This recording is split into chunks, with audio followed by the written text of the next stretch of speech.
Good day, I'm Samantha Allen and this is your JIS News for Friday, May 16.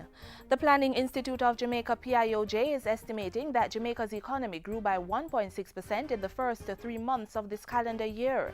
It's the third consecutive quarter of growth and reflects 5.6% growth in the goods-producing industry and 0.3% growth in the services industry.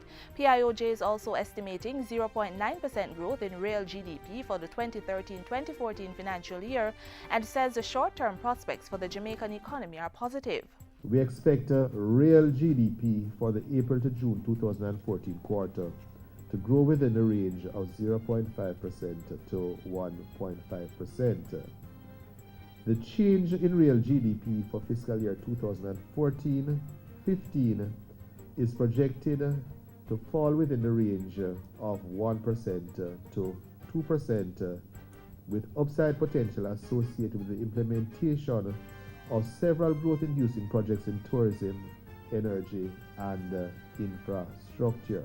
The PIOJ's Director General also revealed that Jamaica's unemployment rate continued to fall, dipping by 1.1% in January 2014 compared to the same month last year. The employed labor force also increased by 20,500 to a little over 1.13 million people, the highest level of employed persons recorded in 5 years. The Department of Correctional Services, DCS, has completed the data system to facilitate the operation of the Sex Offenders Registry. Through its regional offices, previous sex offenders will be monitored and additional resources are to come on stream so that the database can be linked to the central registry in the corporate area. During the first quarter of this fiscal year, a meeting will be held to sensitize the stakeholders, including the courts, DCS, and the JCF, about their roles and responsibilities. Meanwhile, the DCS is working with the Ministries of Health and Justice to develop a plan to better care for mentally ill inmates. At the end of the process, through the Community Mental Health Program, mentally ill inmates are to be placed in more appropriate therapeutic settings. Transport Minister Dr. Omar Davies says government will be meeting with potential investors to outline its objectives for the privatization of the Jamaica Railway Corporation. He says investment talks are proceeding with the enterprise team managing the process and 2 companies that are interested in a public-private partnership for the operation and management of the railway. Simultaneously, the GOJ is also in the process of conducting pre-market due diligence for sections of the railway that are deemed commercially viable. While delivering his sectoral presentation Wednesday, Dr. Davies said due diligence work was to determine the value in breaking up the JRC's assets if government could not identify a suitable partner to restore the entire rail network. In the meantime, the Transport Minister said a third entity had expressed interest and was asked to provide evidence of its ability to invest in the entity.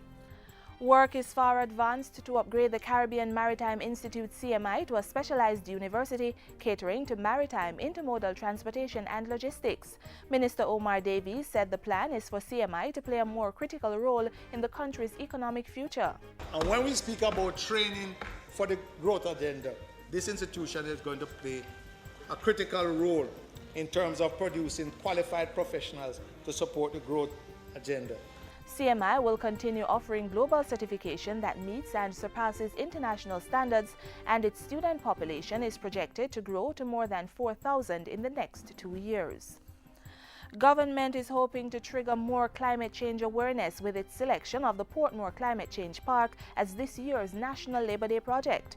Chairman of the National Labor Day Planning Committee, Delia Harris, says the 4-year project by the Portmore Municipality and the German city of Hagen is a real symbol of the government's commitment to ensuring environmental sustainability. Some of the things that we hope over the 4 years is that there will be installations of an amphitheater. Activity will happen at this park. There will be an area for the indigenous animals of Portmore and so on. She says Labor Day activities at the site will be concentrated on the perimeter of the park, which is located in the Portmore Town Centre. We will be planting 100 trees and we'll be installing approximately 9 solar floodlights, and we'll be putting in 5 park benches. 14 police stations, meanwhile, have been selected as parish projects this year. But notwithstanding those, communities are encouraged to identify projects of their choice and get to work on Labor Day. The Thanksgiving service for Workers' Week and Labor Day will be held this Sunday, May 18.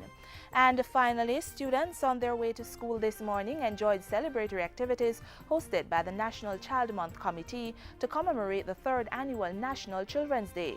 The youngsters were given I Am Special stickers and treated with tokens. It is indeed a great day for us. We are truly excited that we have this opportunity to move around, to hug our children, to give them something to tell them that they are special and indeed to make them feel special.